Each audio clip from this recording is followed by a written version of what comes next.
What we are seeing in the last couple of 10 to 15 years is that they're pushing on all possible fronts. They are pushing the deportations, the returns, the bilateral agreements on all different levels.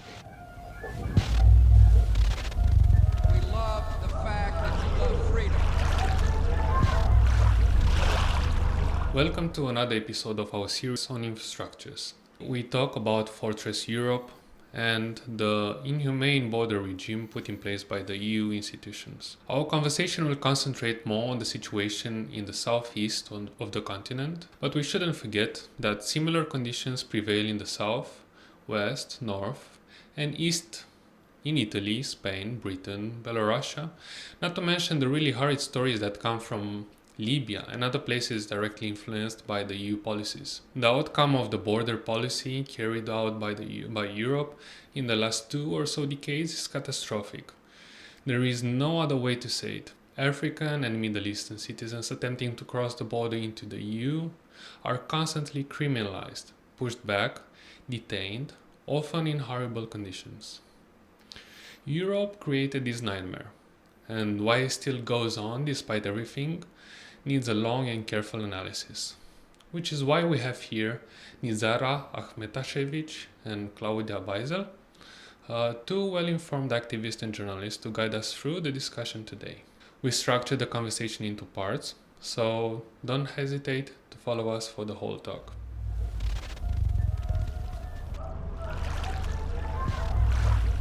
Klaudia Wieser is a scholar whose focus lies on historical entanglements of liberation movements within war and migration studies, with a special focus on Palestine. She is a founding member of the border monitoring initiative Pushback Alarm Austria, a 24-hour hotline for people on the move crossing into Austria. Nidžara Ahmetašević is an independent researcher and award-winning journalist and author of the book The Media as a Tool of International Intervention in Bosnia and Herzegovina, House of Cards, published by Routledge. Her fields of interest are democratization and media development in a post-conflict society, transnational justice, human rights, and migration. Her work has been featured in various media in the Balkans, as well as The New Yorker, Al Jazeera, The Observer, Der Spiegel, among others. Nidžara, Klaudia, welcome and thank you for accepting our invitation. Thank you for inviting us. Hi. Before we start, we want to briefly clarify the terms we'll be using during our conversation. When we refer to refugees, we talk about a person who had to cross an international border because of persecution, war, natural disaster, economic despair, or other reasons that put life in danger. Those who do not cross a border are internally displaced people.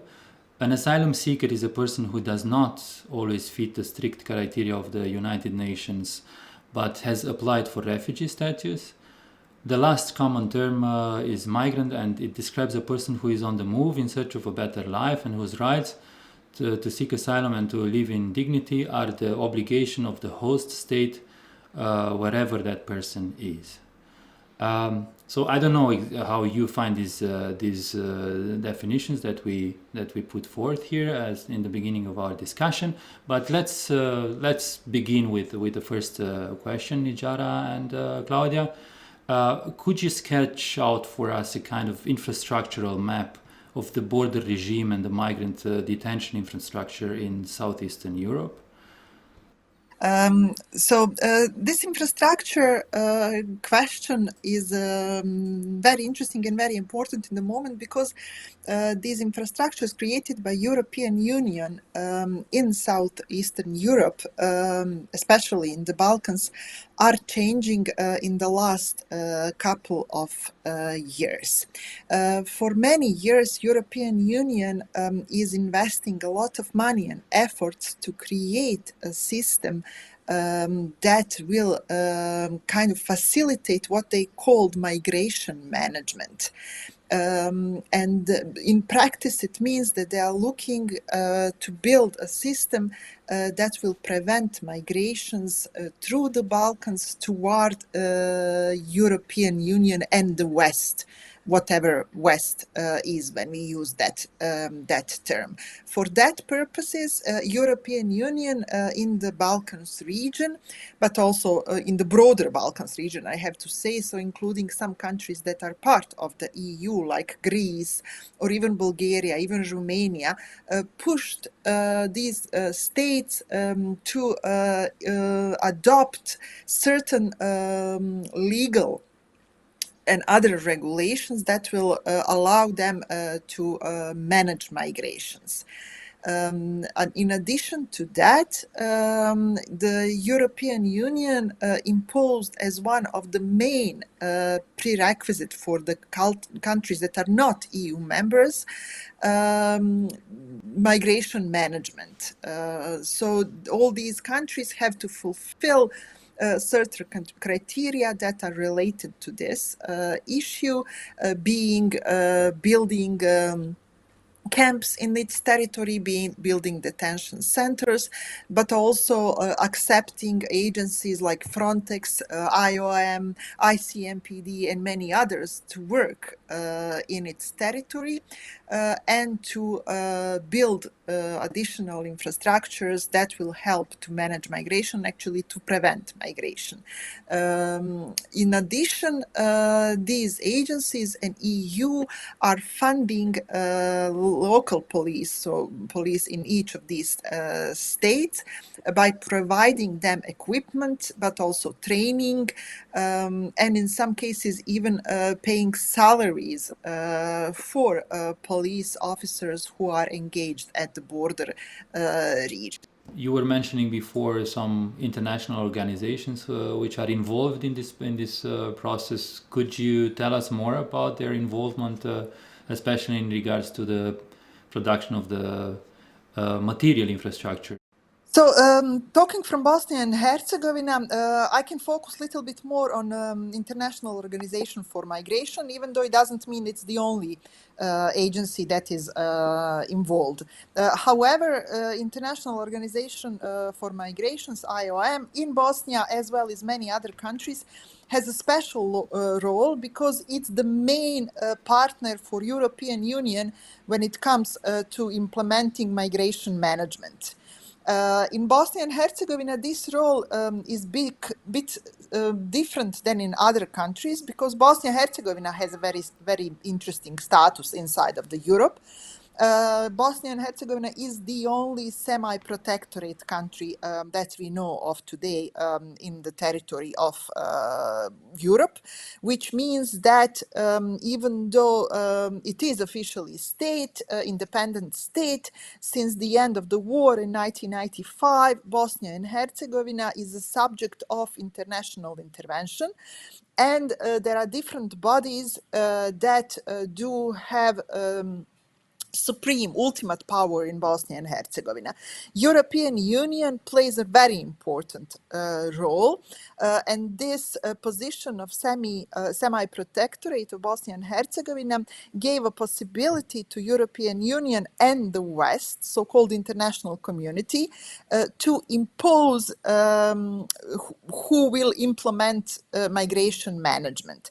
In this case, IOM in Bosnia-Herzegovina has de facto protectorate over the issue of migration, which means that all the money that are coming to Bosnia and Herzegovina and which are directed to anything that which is related to migration management do not go to any state, kind of like ministry or institution, but it is given to the IOM, and then IOM distributes the money the way they want to distribute. IOM is the one that influences legislation in Bosnia and Herzegovina when it comes to migration, and also the main organization that decides on who can and who cannot work, we are talking about NGOs now, in the field of migration management, but also who can enter like camps that they built in the territory of Bosnia and Herzegovina, and until recently they run these camps, but now they are in kind of like a process which they explain like the state is taking over, even though for me it's very hard to understand why inside of Bosnia and Herzegovina the state is taking over something that should be part of the state obligations. So it's a bit different than in other countries, even though it does not mean that IOM do not have a huge influence when it comes to migration management in other countries, including some EU members, like let's say Greece, for example, but also some others. It's a very powerful organization with a lot of money and with a huge influence inside of UN, IOM, but also on the state level, and they do have direct connections with different Western states, and they are present all over the world, and they are dealing with issues related to migrations. So if we understand correctly, IOM has an important contribution in privatizing this, let's say, processes of containing migration in Bosnia.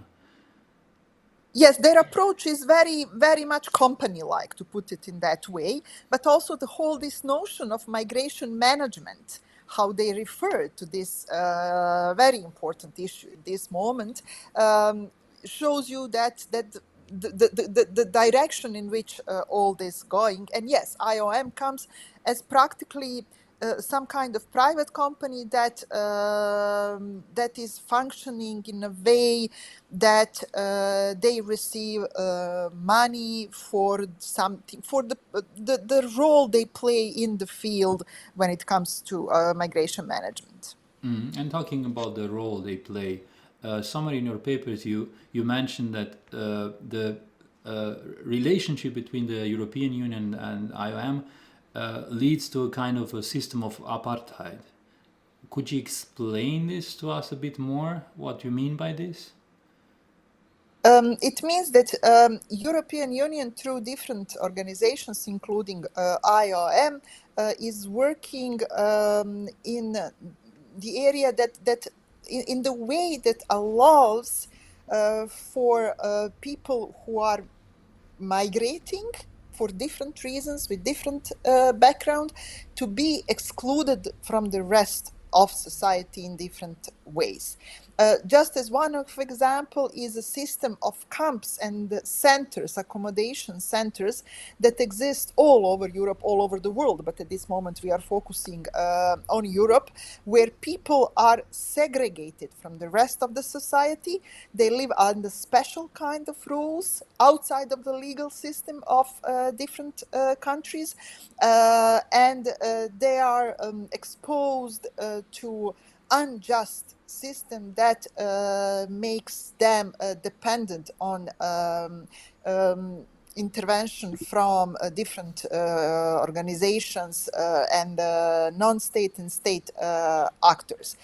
Personally, I describe these places where people are segregated and concentrated and compare them to concentration camps, because people do not have the same rights as people outside these places.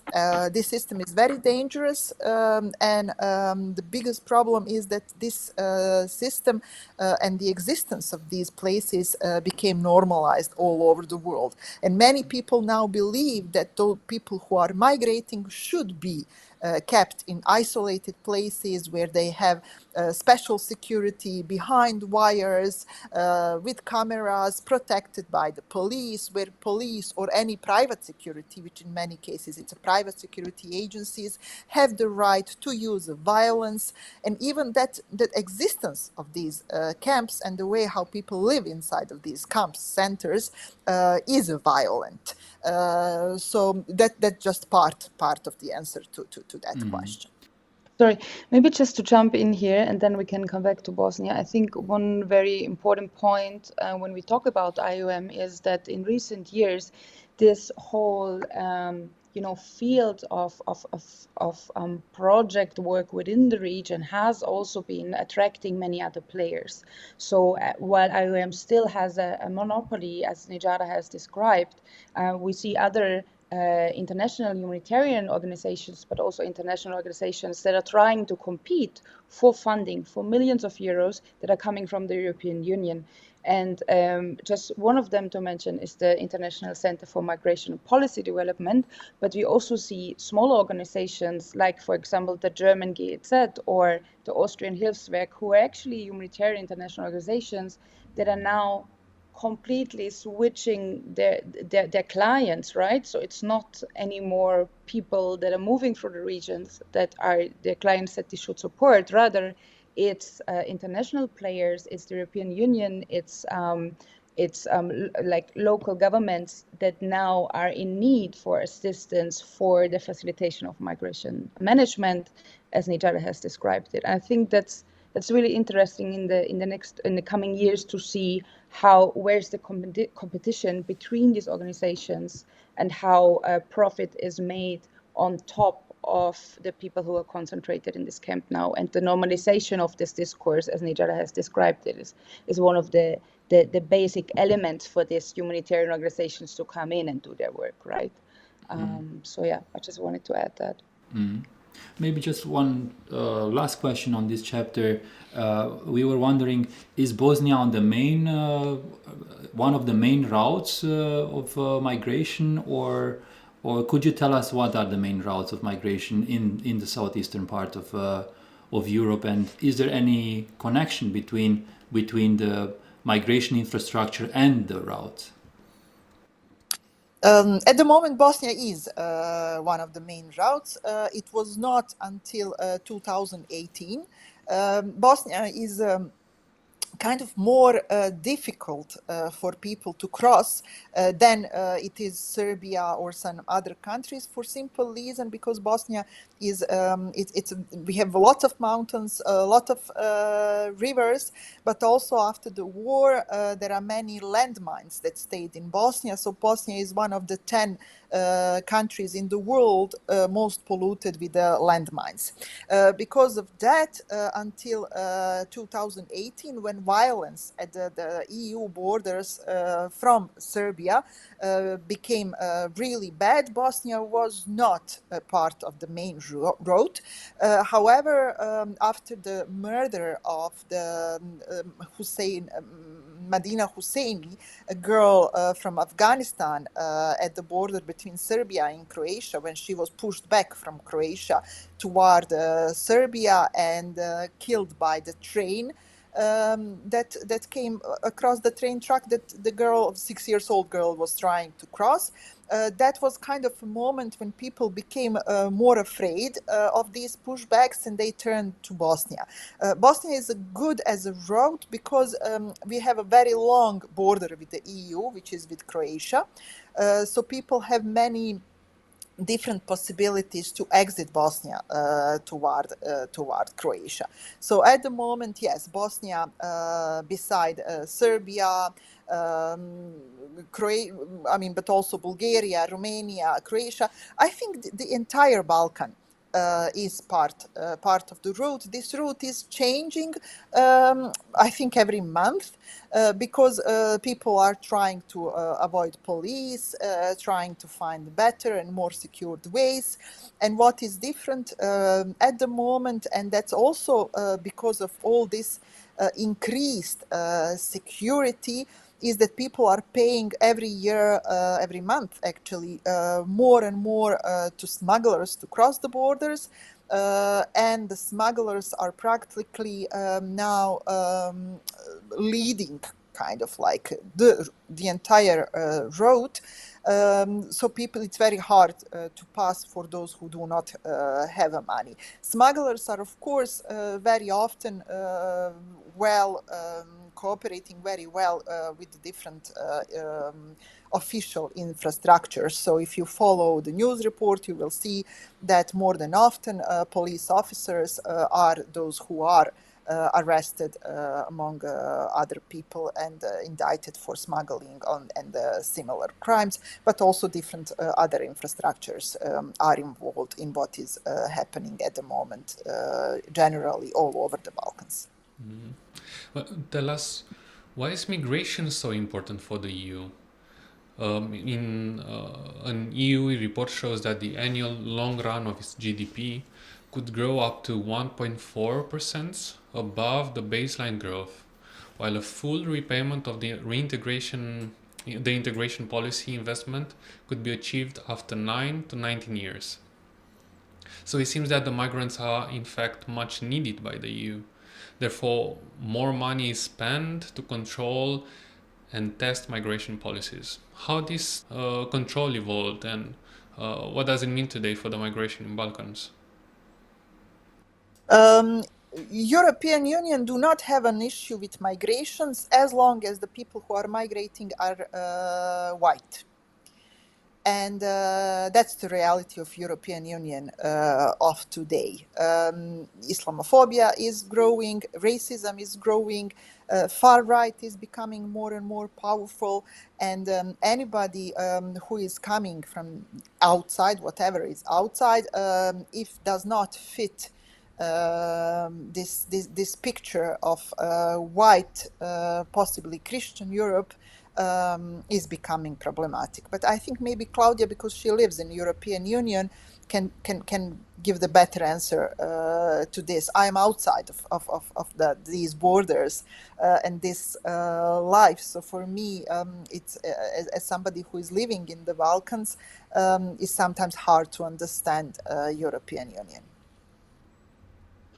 Yeah, I think I can follow up this question also with the narrative that we have been following by the far right, right? This like creation of fear. You always need another that you can use to create the fear that you need in order to implement your policies and to gain power. And I think we have been seeing this before. I mean, I would go back in time and say that before 2015, before 2016, we saw the massive movements before the war on terror. I mean, the massive movements of people from Syria and the Middle Eastern region, but also before 9/11, so to say, we had another group of people that were basically classified as the people coming and taking away jobs. And this was in Austria, it was the discourse on countries like Romania, Bulgaria, right? Like countries that would then join the European Union, and these were made as the others, the people we have to be afraid of, not only taking our jobs, but also on other levels. So now we see a shift in what Nidžara has been pointing to, like who are the people that are also exploited now, because we shouldn't forget that Europe is really based on undocumented labor in the construction sites. You know, like in Austria, for example, we have a huge meat industry that is based on undocumented labor from Syria, from Afghanistan. Like when you hear the stories where people from this region are finding work at the moment, it's these kind of factories or it's construction sites or so forth. So I think so this is the one side when you look, okay, like who is made to be the other, which narrative is exploited. But I think as we have been discussing international organizations before and their role, it's very interesting to look at the discourse of ICMPD again. If you look at their webpage and if you look at the narratives in the last years, I mean, the International Center for Migration Policy Development has been created in the beginning of the 90s. And if we look on what is their focus at the moment, they are shifting from migration management to a very specific focus on labor migration. You didn't have this some years ago. So now suddenly the question of migration management is still very important, but now it includes another mechanism to create safe passages for migrant labor that can be used in these countries. But then the question is, who do we choose and pick, right? Like who is highly educated, who can come, and who are the people who need to take a different route, the very dangerous routes. And here, again, there is a division between who has the right to live, the right to work, the right to have a safe passage, and who doesn't have these rights. When we are back to the question of apartheid and who can be exploited and who can be killed on their ways to Europe. How did the recovery and resilience plans change in how the money is spent for the border regime? We are thinking that a lot of money is now spent on digitalization, and also that you mentioned that the EU is currently expanding in biometric data collection scheme for the Balkan borders. Of course, it's a very broad topic, but I think we have to, if we think these two topics together, we have to see how tech, is like very much needed and very much discussed in the last years, and how it's also the money is spent within the migration management regimes and border management regimes. And I think here in the last years, we have been seeing a lot of testing, a lot of infrastructure that has been implemented specifically in the Balkans and has been tested, because we shouldn't forget that this is a highly new technology that also needs certain like time to be tested and applied. So I think in Nidžara we have also been looking much closer, for example, at a system or a project implemented by ICMPD, for example, which tried and tested the Balkan DAC. So it is a system that should be implemented, and it fits very well the narrative or the future vision of the new pact on asylum and migration by the European Union, where they are trying to implement a new database for people's fingerprint collection already in the Balkans before they actually reach the so-called European Union, where they could apply for protection. So I think this is a very good example to see how these places are used to test this infrastructure and then implement it not only in the Balkans, but also to sell it to other regions. And yeah, I think that's a good example for that. But Nidžara, you can follow up if you want to add. One of the reasons why it is important and for EU and all these agencies to invest in digitalization of the borders is also that to allow them deportations, which are main focus at the moment for the West. What does it mean? It means that people are being deported from different countries, and that the plan that the Balkan is turned into some kind of deportation hub is developed. What does it mean? It means that people who are registered in the Balkans, if and when they reach EU, before it was more difficult to do it, they can now be sent back to the Balkans, and from the Balkans they can be deported to the countries of origin. At the same time, as you are probably aware, more and more countries in the West and the EU are developing contacts and the plans to deport people directly. So at the moment you have Germany and Austria deporting people to Afghanistan, which is very dangerous for anybody. But also almost on a daily basis, people are deported from Bosnia and Herzegovina to different countries, even countries that Bosnia and Herzegovina do not have official kind of like diplomatic relations, like Bangladesh. But with the help of different international organizations, these different kind of bilateral relations are established and people are deported. The money for this process is coming again from the EU, and the equipment is coming from the EU, and the entire process is observed, and people are trained, and everything is practically EU, and the Balkan police is just somebody who has a task to implement what the EU is telling them to implement. And to do this, they do need to have a very good system of registration. So people have to leave their fingerprints here in Bosnia, their pictures are taken, and so on and so forth. At the same time, you have Frontex and equipment that is coming with Frontex. So recently we can read that Frontex is buying more drones to use them at the borders, including borders of the Balkans, and so on and so forth. We can go on for a very long time about this. And I think it's important to mention that this kind of infrastructure, sorry, just the last sentence, this kind of infrastructure is not only used against people moving or against so-called migrants. This infrastructure will be and is used against, the own populations. I mean, we've been seeing this now with, like in Austria, there's a huge debate about the messenger surveillance, what they can access and what not. And one of the main arguments by the Ministry of Interior was that they have to access the chat protocols of so-called smugglers. And they have been trying to push this narrative for years now, and they will be successful in implementing this policy in Austria. And it's it's basically the same story anywhere else. That drones are not only used to surveil people moving from A to B.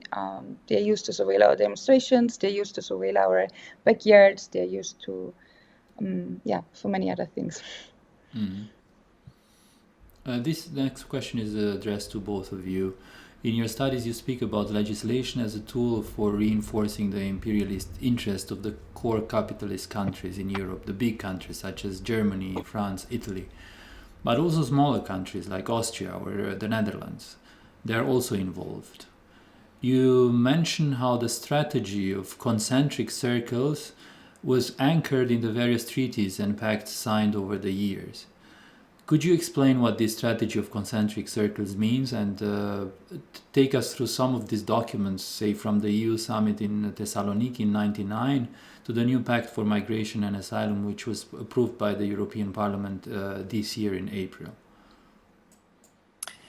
As you know, very often the European Union is using the term Western Balkans. So even this is part of this, what you're talking about, and this is part of this concentric, because the Western Balkan is a term invented by the EU at the Thessaloniki summit because they didn't know how to group these countries and how to build unique approach to them in whatever EU wants to do, but also in promising future EU enlargement. So the Western Balkan, which is kind of like oxymoron, as Maria Todorova, which is a professor from Bulgaria, and she's the expert in the Balkan. She said that it's an oxymoron because there is no Eastern Balkan, there is no Southern Balkan, there is only a Balkan, but also what does it mean, Western Balkan? In EU language, it is former Yugoslavia minus Slovenia plus Albania. However, since Croatia became part of the EU, I don't know, is Croatia plus or minus? And since Kosovo became independent state, is it plus Kosovo or not Kosovo? So what is Western Balkans? It's very, very hard to understand.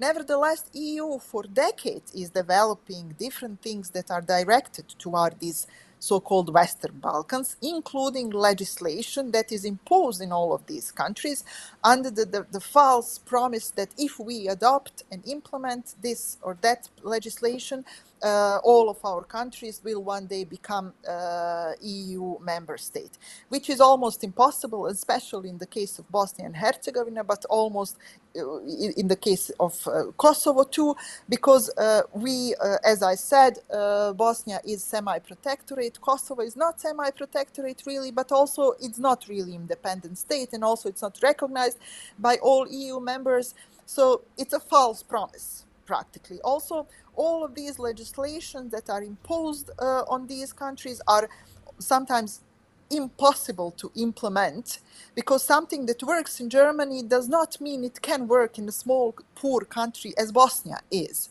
And it just put us in a very difficult positions, because we do have to adopt some law and implement the law, which is completely impossible in the case of Bosnia and Herzegovina, because we just don't have enough money to implement some law. It's not only to write the law, it's much more than that.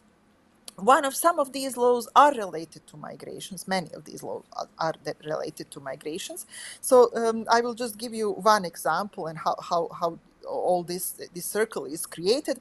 So since couple of decades back, EU demands from the Balkan states that they sign the agreement on readmission with EU states, which will allow to EU to send back any person that was in the Balkans, meaning citizens of the Balkans, but also third country citizens.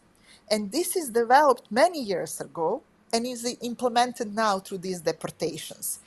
Practically, it was developed, implemented even before, but not on such a scale. This very controversial rule is part of this EU integration, because like it was requested from the countries to sign these agreements in order to make a step further in EU integrations. What we achieved, not much, but that's just one of the ways how EU is doing and creating these circles. So what is happening in the end, that people are sent back to the countries, they are or deported to their countries of origin, or in the cases where they cannot be deported, people are pushed back from one to another EU country. So people are just going around in circles and waiting for the moment when they will finally cross. And from my experience, and I'm following the route through the Balkans since 2015, more or less everybody made it at some point to enter and to go to the country where he or she wanted to go.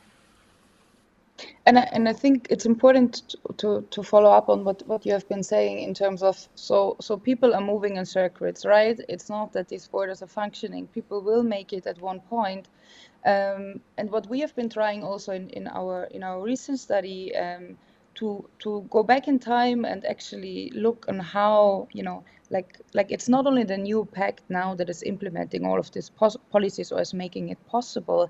It started way early in the 1990s, where, and we also found that Austria had a specific role in creating these informal spaces where international organizations, member states, states of countries outside of the European Union, so to say, can come together and decide on a narrative that can be pushed. Let's say, okay, we use Bosnia, Serbia as buffer zones. Let's push this narrative. Let's see what can happen. Let's see how far we can push legislations in these countries. So it doesn't mean that it's always functioning, but what we are seeing in the last couple of 10 to 15 years is that they're pushing on all possible fronts.